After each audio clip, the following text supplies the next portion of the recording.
What's going on, NBA fanatics? This is your friendly neighborhood Memphis Grizzly homer, Memphis X, and I talk hoops. We're back at it with another start of the week, and we are going to get started back with our Western Conference War Zone, and we're going to do our Western Conference Power Rankings. But first, every hero needs their theme music.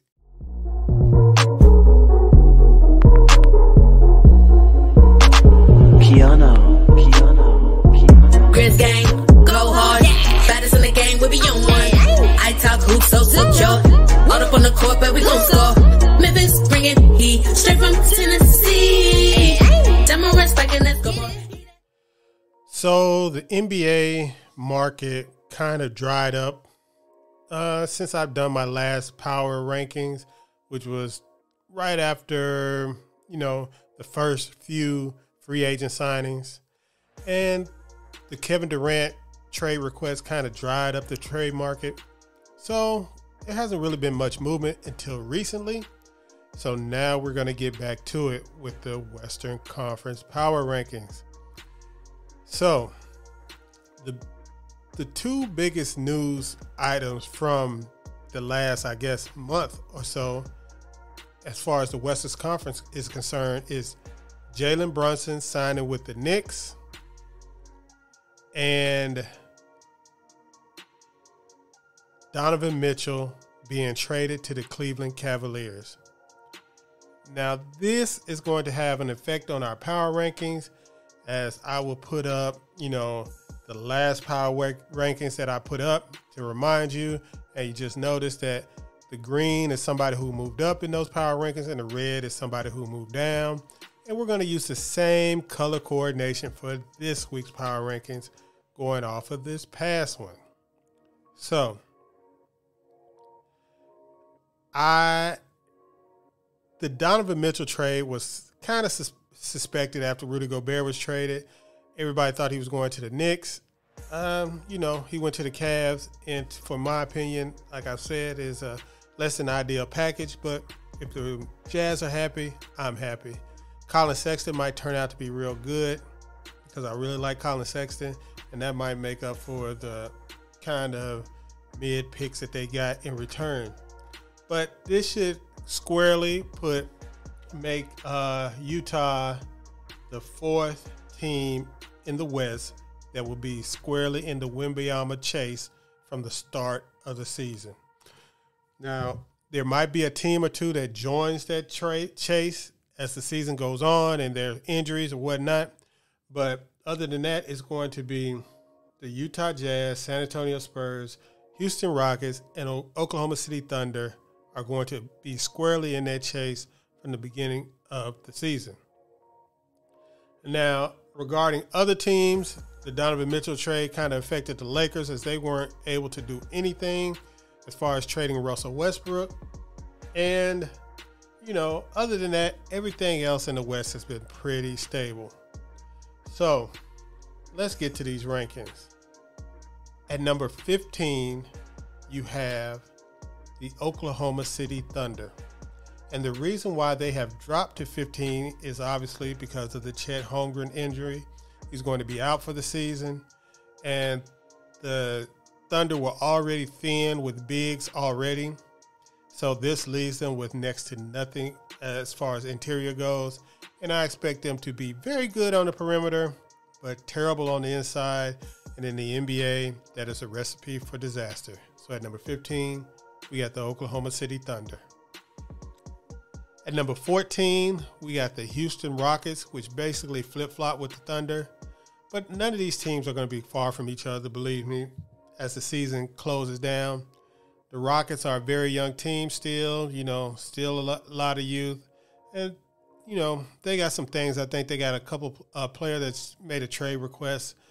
So we're going to see if they're going to get that done. But really, this team is young, very exciting. I think Jalen Green's going to have a big offensive year, but they're going to be pretty terrible. At number 14, the Houston Rockets. At number 13, we have the San Antonio Spurs. I basically see them very similar to the Rockets, and I'm going to split the difference and give Popovich the benefit of the doubt even though Popovich is a certified tank commander as a coach, he might really put them in the basement to get a chance at Wembanyama or Scoot Henderson. So you cannot ever underestimate Popovich. But for right now, we're going to have him at 13. And at 12, we have the Utah Jazz, the last of the tank brigade. They are here because they still have a lot of veterans on their team. They're not going to be good. And whether they get rid of these veterans before a training camp or as the season commences, at the end of the day, this is going to be another team that's going to be very, very terrible by the turn of the calendar. At number 12, you have the Utah Jazz. At number 11, we have the Sacramento Kings. And the Sacramento Kings right now project to be the team that's going to be on the outside looking in as far as the play-in goes, even though I have them real close to the Los Angeles Lakers, because the Kings have a lot of incentive, and I don't think they're going to take the pedal off the metal at all. I think they're going to be really, really charged up. They have, a very good rookie coming in. And unlike the Lakers, they have a little bit more depth as far as the players go. We got Kevin Huerter coming in. So they probably have a little bit more overall talent, but, they lack the top end talent that the Lakers got. So they sit right now on the outside looking in, but do not be surprised if they make the play-in game. At number 11, the Sacramento Kings. At number 10, we have the Los Angeles Lakers. Of course, down from the last power rankings, but the Lakers are really the same team, really very much similar to the team they had last year. They're depending on a bunch of mediocre role players to push them through. I like the addition of Patrick Beverley, though. And Patrick Beverley is probably going to be enough to get them into the play-in games. And if they could add some more top-quality role players or another high-level starter, they might jump into the playoff mix. But for right now, based off last season and the injury histories of LeBron James and Anthony Davis in most recent seasons, I'm going to have them at 10. At number 9, we have the Portland Trail Blazers. And I like the Trailblazers mix of talent a little bit more than I like the Lakers, even though I don't think the Trailblazers are going to be a top-notch team banking, with a chance to win 50 games. I think they have a chance to win in the mid-40s, though. It just depends on how Dame comes back from his injury, how he adjusts to playing with Anthony Simons, who started to break out at the end of last season, and how they mingle in Jeremy Grant into that mix. And if any of those young guys that they have on their roster start to blossom and bloom, then they have a chance to be a little bit better than expected. At number 9, we have the Portland Trail Blazers. At number 8, I have the Dallas Mavericks, down from, I think they were at number 5 in my last power rankings. And I have them at 8 right now. And I think they are at another tier right above the Trailblazers. It's a different tier. I think they're going to be a team that's bordering on 50 wins, because Luka is that good. I think if they can get Christian involved in the offense, he seems to be slated to come off the bench. I don't know how well that's going to go over in the locker room, especially with him looking for a new contract. But, of course, if they've already told him they're going to give him the money, then he's not going to worry about where he's playing. He just wants to get paid. But I think they're going to really miss Brunson this season. And if they have any injury to Luka this year, they are toast. They don't have another Brunson on their roster who can replicate what Luka does to a certain degree. And I just don't think, and with Luka already getting ready, it's the